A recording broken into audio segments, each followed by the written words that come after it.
cái đã bông cái bơ khơi chứ bro đã bông cái bơ khơi và chăm bảy tám chơi chạm một oh my god mày một mấy nè oh thank you bro nó thank you bro nó thank you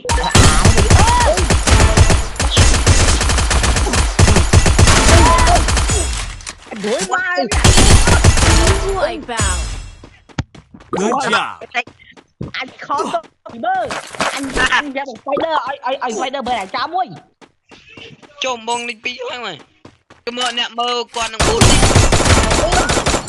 mày mày bị chặt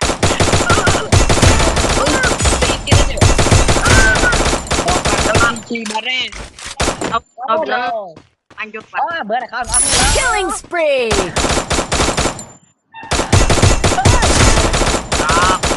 mày một mét đi bạn bro đặt là han tam rồi vui game mà hơi Wipeout. Good job. u chết đấy chỉ tên là sai của không